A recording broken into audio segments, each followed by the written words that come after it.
So we met way back in 2020, and he reminded me that it was in February. I forgot the location. I remember the location, but I'm very bad with names. But he remembered the entire moment and also the number of guests who came in. Tarun here, CEO of Ather, and I've been an Ather customer for the last 2.5 years. And so Gen 1? Then 1.5?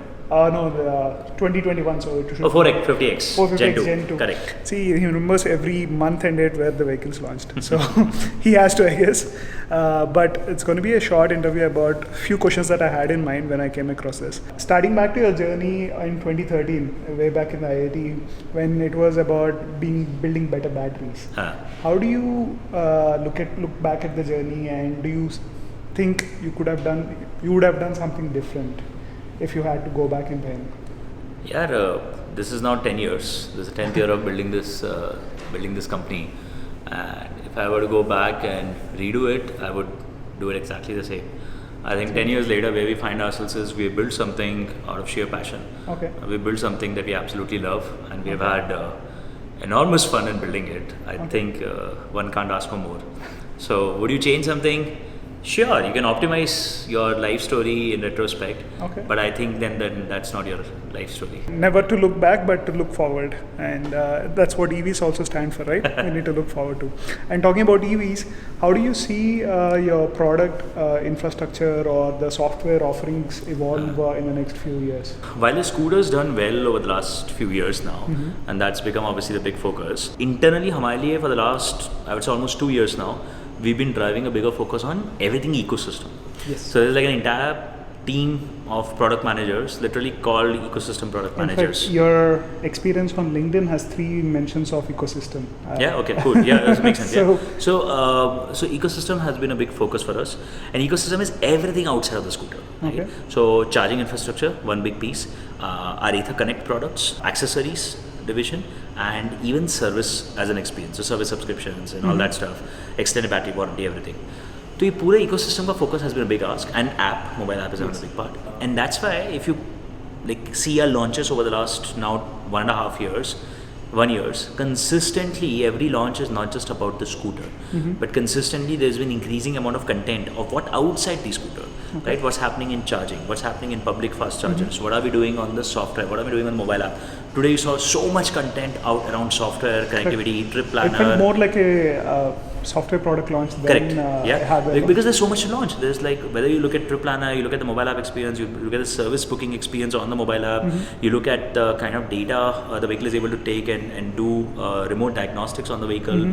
There's so much happening. Connectivity is improving the product experience quite a lot, and the overall experience that we are able to drive with all of this is definitely superior. Pehle, when we launched, it was only about the scooter. Okay. Today, it's about a lot of stuff around the scooter, because that's a complete experience. That's the heart of the entire ecosystem, right? Yes. And has it come with the customer needs in focus, or is it something that you want to push towards the customers? I mean, it's like a chicken and egg story. Which comes first? Is it the customer needs based on which you develop this ecosystem, or is it the ecosystem which drives the customers to utilizing these in a better way? Actually, it's a bit of both. There are many of these experiences that customers may not ask for. You need to almost make them aware of it. You almost have to invest for them to experience it. Yes. Like everything on connectivity. Like the onboard navigation was never before. Was never an ask, right? Yeah. 4G connectivity was not an ask. And even when we launched, there were a lot of bugs. It was not an easy experience. Touchscreen experience was average, connectivity was slow, unreliable. We kept investing in it. Like somebody else could have backed off and said, you know what, like customers are not asking for this, chhod de yaar, nahi karta hai. But we've been like, no, I think customers can unlock a really nice experience if we keep investing here. Then Ather Stack 5 happened, then the UI change happened, and then the mobile experience has been changing constantly every month. I think now we're getting to a place where we are seeing a lot of value. Like there are 30-40 customers who want to even pay for this experience. You have to make the customer aware about what's possible. Okay. It's not always about solving a problem. It's sometimes about building new magical experiences. And the entire ecosystem is a lot about this. Like charging also. I think if somebody hasn't experienced Ather, I think what would they expect about charging? How will charging work? You will go somewhere, scan a QR code, do something, press a few switches, connect, wait for charging to start, then scan another QR code. To stop it, scan another thing, go to Paytm, pay, then disconnect.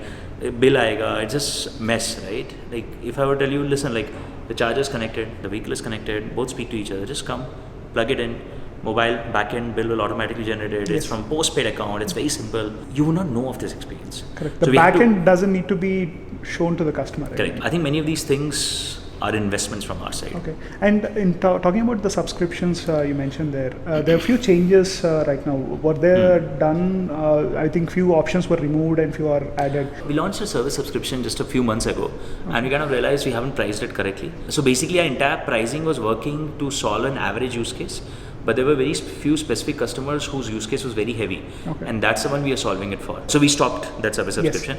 Many customers think that we stopped it because our belts had a problem.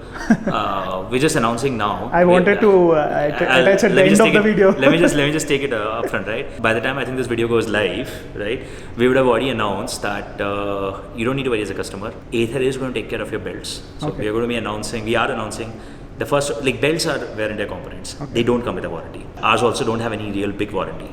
But because the community is really worried about what's the replacement cost, and because some belts had failures, we're going at announcing a 20,000 kilometer warranty on factory fitted belts, applied retrospectively.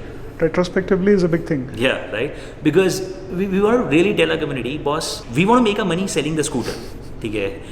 We are hoping that we don't have to make a lot of money replacing those belts. Correct. Okay, that's not the way to make money. So they don't need to worry about belts. The reason we saw the service pack is not belts. It's because it was not correctly representing the usage of an average customer, and its pricing was not going to work out. Right? We will bring it back. But the specific issue that a lot of people have, I know the community, like I'm reading all posts, a lot of people in the community are worried कि यार, but हमारे belts इतने fail हो रहे हैं, you know, like all the belt failures, that means how will that work out? Don't worry. That is not why you should have a service subscription. Correct. Right? Because Ather का component जल्दी fail हो गया. That's on us. We will take care of it. Disconnect these two. No, if you bring the service pack back, it will be because it's priced correctly and it's solving the use case of an average customer. The idea with a service pack always has been to make it a simple experience. You don't have to think about every single expense, but how do you do that while still sort of not encouraging over heavy usage of the vehicle? It's a sweet balance. In this attempt, we did not get it right. We'll take another stab at it a few months later. No worries. One more question about the charging infrastructure you mentioned about there. You might have come across the trend where Tesla charging standards has been accepted by other OEM manufacturers in US, which is a big change considering CCS2 was a universal standard where the world was hoping that would be like the USB-C of technology. Do you see something similar happening in India where, because the scooter charging standards are different right now, do you see Ather with the massive charging infrastructure that's available there can go in the similar lines where other brands will start adopting Ather standard? It's actually at a point where we don't even want to call it an Ather standard. We actually want to call this like a national standard practically. We opened up our standard to all competitors even before Tesla did. So Ather was the first company practically in the world to open up its charging protocol to anybody free of cost, no royalties. And there are large OEMs who have accepted it, like Hero MotoCorp. There are lots of startups who have already moved on to this standard. There are charge point operators who started moving on. In fact, there's an EV company in Indonesia that's moved on to this standard.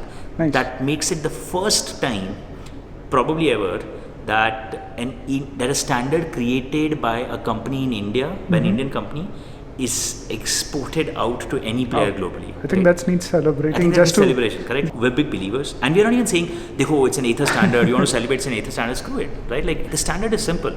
We all need everybody to use the same damn thing. Correct. Ather has 1,500 fast chargers today. It'll be amazing if everybody in the space could use the same protocol, because then more people can build similar stations. I'm not even saying everybody use an Ather station. I'm saying, it's an open protocol. Use the same protocol and build more chargers, build yourselves, right? But let's all use the same standard. It's the right thing for the country. I don't want us to make money on it, which is why our patent is fully open. In fact, we want more people to contribute towards further upgradation of the same standard. Makes sense. So we're going to be even creating a consortium on this very soon. Cool. One last question. Have the recent regulatory changes made your job harder, or in terms of developing the product pipeline, has it made an impact in terms of how the vision has to take a turn? Not at the vision level, but 3-4 months of churn and chaos kind of put a pause on some of our plans. We had to kind of wait, recalibrate, and let some of the confusion settle down. I think largely it has settled down, which is why this event that happened today, and we are now ready to launch new products. But you're right, like some of these launches could have happened a few months ago, and we had to wait to get more clarity about where everything is settling down. But your point about that, you're always planned for that incentives to not be there in the first period? Everybody assumed, I'm sure, including us, that eventually incentives will reduce. I think the timing was a bit off, but that's okay. Like, you can't time these things down to the last quarter, right? I think it's okay. Thank you so much. That's a short interview with Tarun, CEO of Ather, and I'm glad you're able to answer it so openly, including the belt issue. Yeah, sure.